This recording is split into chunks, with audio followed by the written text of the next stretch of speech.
Hello friends, welcome to Shabbu kitchen. నానమ్మ చేతి వంటకు స్వాగతం అండి. ఈరోజు నేను మీకు ఎండి నెత్తళ్ళు కాకరకాయ కర్రీ ఎలా వండుకోవాలో చూపిస్తానండి.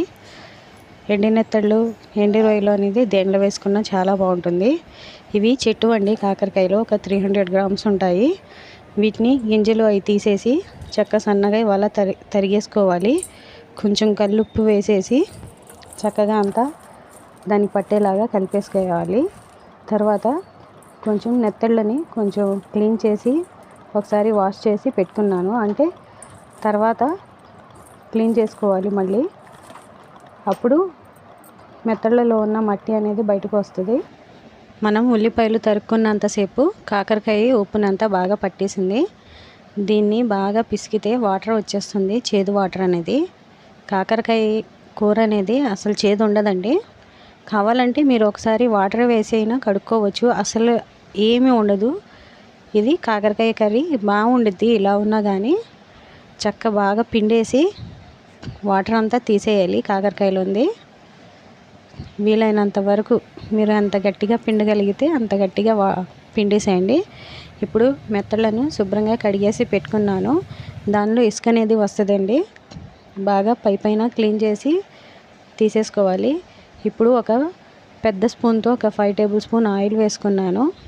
వేసుకొని సన్నగా తరిగి పెట్టుకున్న ఉల్లిపాయలని వేసి కొంచెం కొత్తిమీర వేసి ఇప్పుడు ఈ ఉల్లిపాయలని ఫ్రై చేసుకుందాము.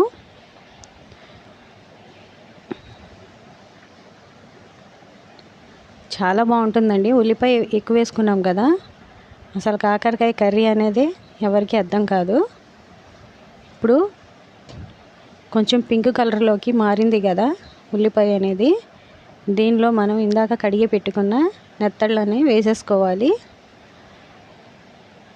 వేసి దీన్ని కూడా ఒకసారి అంతా కలిసేలాగా ఒకసారి బాగా కలుపుకుందాము. కలిపేసుకొని దాన్ని కూడా కొంచెం ఫ్రై అయ్యేలాగా వదిలేసుకుందాము. ఇప్పుడు ఒక 1/4 టేబుల్ స్పూన్ వచ్చేసి పసుపు యాడ్ చేసుకుందాము. 1/2 టేబుల్ స్పూన్ వచ్చేసి ఉప్పు యాడ్ చేసుకుందాము. ఉప్పు కావాలంటే తర్వాత చూసి వేసుకోవచ్చండి. ఒకేసారి ఉప్పు ఎక్కువైపోతే ఎవరు తినరు కదా, అందుకనేసి చూసి అడ్జస్ట్ చేస్తాను నేను. దీన్ని కూడా బాగా మిక్స్ చేసేసి పెట్టేసేయాలి ఒకసారి. ఇప్పుడు మనము కాకరకాయలని యాడ్ చేసేసుకుందాము.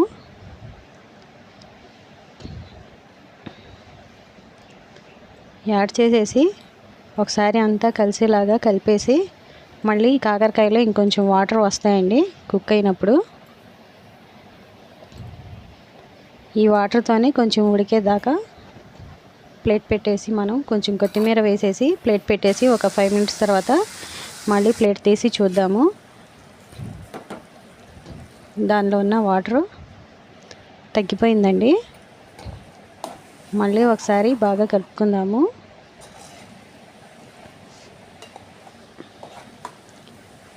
ఇంకొంచెం వాటర్ తడి అనిపిస్తుంది. మళ్ళీ మూత పెట్టేసి కాసేపు ఒక 5 నిమిషాలు పెట్టుకుందాము. మధ్య మధ్యలో కలుపుకుంటూ ఉండాలండి. ఇప్పుడు వాటర్ అంతా ఎగిరిపోయింది. ఇప్పుడు ఈ స్టేజ్లో ఒక 2 టేబుల్ స్పూన్ కారం వేసుకున్నాను. ఒక 1/2 గ్లాస్ వాటర్ వేసుకుందాము. 1/2 గ్లాసు కూడా తక్కువే. అంటే ఈ కర్రీ అంతా మళ్ళీ బాగా డ్రై అయ్యేలాగా ఆయిల్ పైకి వచ్చేలాగా ఉడికించుకోవాలి. అంతా బాగా ఒకసారి కలిసేలాగా కలిపేసి మళ్ళీ కొంచెం కొత్తిమీర పైనుంచి యాడ్ చేసుకుందాము. కొత్తిమీరను యాడ్ చేసేసి మూత పెట్టేసి మళ్ళీ ఒక 10 మినిట్స్ ఉడికించుకుందాము. నా వీడియోని లైక్ చేయండి, షేర్ చేయండి, అలాగే సబ్స్క్రైబ్ చేయండి. ఒక 5 మినిట్స్ తర్వాత ఇప్పుడు మూత తీసి చూపిస్తున్నాను చూడండి. ఇప్పుడు కాకరకాయలోని వాటర్ అంతా ఎగిరిపోయింది, ఆయిల్ పైకి కనిపిస్తుంది కదా. అంతేనండి, స్టవ్ ఆఫ్ చేసేసుకుందాం. ఎంతో టేస్టీగా అస్సలు చేదు లేకోకుండా ఉండే కాకరకాయ ఎండి నెత్తళ్ళ కూర చాలా బాగుంటుందండి. కర్రీ రెడీ అయిపోయింది. నా వీడియోని లైక్ చేయండి, షేర్ చేయండి, సబ్స్క్రైబ్ చేయండి. Thank you for